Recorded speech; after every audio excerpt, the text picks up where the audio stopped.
Get that style check, put it in pockets till I get back.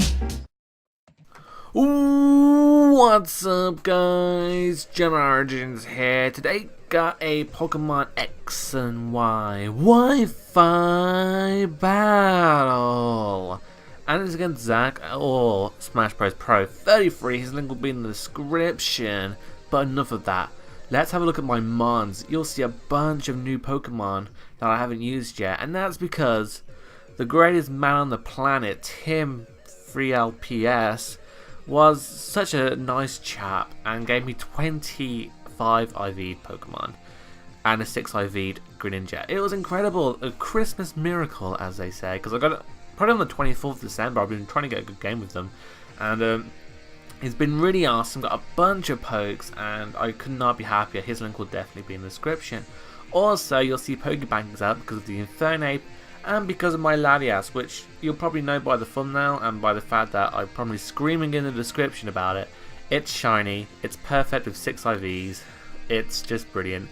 Some lovely Japanese guy was like, you know what, I'm going to give away this perfect Latias, and it fell upon me, which, you know, is fantastic. But anyway, into the battle. I'm going to Hydro Pump the Infernape as it switches out. I expected it to be the Focus Sash set, which it wasn't, so he brings in his Trevenant, his Trevenante. So I'm just going to Volt Switch out, not wanting to take a Will-O-Wisp. I don't want my special wall being statusized yet.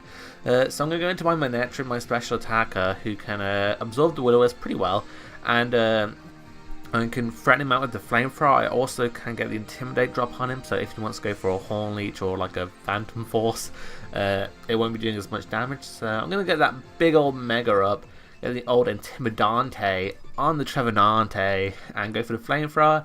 I expected it to do a bit more than that, to be honest. It might be especially offensive Trevenant, or it might be the fact that Manectric, being Mega, looking as stupid as it is probably self-conscious.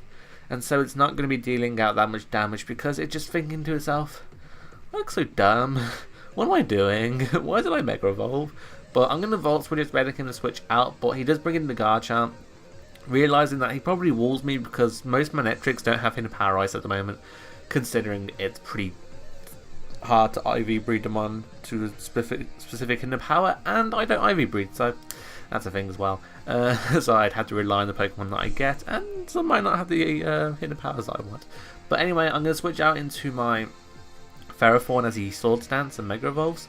I think he Sword Stanced. And then I can live the EQ and just go for a Gyro Ball, do quite a good bit of damage. And here I expect him to switch up moves and him not being able to kill me, so I'm going to try and get up my Stealth Rocks. He does go for the Stone Edge. I do live on 6 HP, and I get up my Stealth Rocks, which is great because if his Infernape is Focus Sashed, then I break its Sash. Also, I get some lovely residual damage on any Pokemon that likes to enter, as I get finished off by the Garchomp's EQ. But this is the perfect time to introduce to you to my Latias, my perfect little fairy thing that isn't fairy type, it's dragon. But you can't use fairy anymore. No, it can't be describing a Latias, which it wouldn't anyway because it's not a fairy, it's a massive dragon with psychic abilities that destroys ghost trees. I need to stop talking and move on to the actual game. He brings in Vaporeon, and I need a cough really badly. And I go for the Side Shark to scout for damage.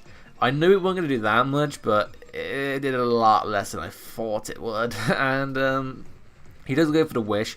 I figured he wouldn't Ice Beam. I wasn't willing to take that risk if I knew that he might go for it, but because my switch was obvious, I knew he wouldn't go for it. But now I'm going to go into my Rotom expecting the Ice Beam.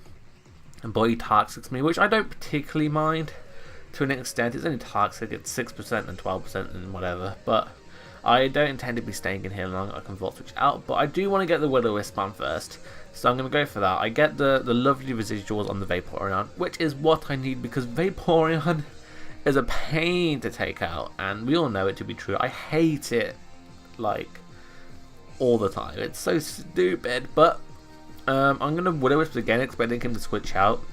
He ends up bringing in the Infernape, which is not fun for me because now something dies because Infernape is a scary Pokemon, and I don't have anything to take a close combat, or I don't have anything that likes to switch in on a close combat. being that I don't have a ghost type. I have got a Trevenant, I have EV trained, I just need to train it up a bit, but that's just in time. And Trevenant's weak to its fire stab, so Infernape's just so powerful, I don't like it. But I think he's Twist Guard at this point in time in the game, so I'm going to go to my Latias, who can take out the Side Shark. Also, if he wasn't Twist Guard, I'd outspeed it anyway because I'm timid and take him out with the Side Shark anyway. But I do hit KO the Vaporeon here, which is fantastic. That's one threat definitely out of the way, and this also means that I can freely sacrifice my Manectric because I don't need it anymore. Manectric was only there for the Vaporeon if needed, because he does have a Garchomp and he does have a Gigalith, who wore the hell out of me, so that's unfortunate. So here I'm expecting the Choice Scarf U-turn, so I'm going to go into my Manectric as Death Adder. And he does go for the U-turn. I do let my Manectric die, like I said, for them reasons, that it was completely useless to my team. And whatever he brings in now, I can determine the game for me. He brings in the Garchomp, which was my preferred option, because now I can bring in Slurpuff, I can threaten him out with the Play Rough, and I can potentially get off some belly drums. First of all, I'm going to go for the Play Rough just in case he EQ'd me, and it did so much to an extent that if I belly drummed I wouldn't be able to. It would fail because I wouldn't be at more than half HP. So I go for the Play Rough here. Now I think I can probably belly drum on his Gigalith, expecting maybe Stealth Rocks, maybe some late game rocks to help his Garchomp sweep, even though I kind of have a Latias in my back pocket, which would win me the game anyway. Slurpuff takes these Rock Blasts like a champ. He only hits twice. I have my belly drum. I have my Unburden boost. I'm at +6/+2, and I'm going to destroy his life now. He brings in Toxicroak. He has to Sucker Punch, but I'm a fairy. I resist the dark. The dark does not scare me. Sucker Punch does nothing. I live with 15 HP, able to straight plow through that Toxicroak with my Play Rough, and this little muffin of joy is just gonna go ham sauce on his team. He brings in the Infernape. I'm 95% sure that a return will kill from the ranges, especially after Rock's damage, so I'm gonna go for that. I'm gonna shake my Slurpuff's booty and destroy his life, and his last is his Garchomp, and I can just take him out with the Play Rough. So that's going to be the game, guys. Oh no, wait, no, of course not. I missed. Why would I have a perfect sweep? He takes out my Slurpuff with the Earthquake, but I have a Latias. Timid, max speed. Come on now. Outspeeding it, go for the Dragon Pulse, because Draco Meteor is not allowed on my Latias because I haven't built a strong enough bond with it yet. And that's going to be the game, guys. If you enjoyed it, leave a like, rating, comment, and subscribe. Check out everything in the description.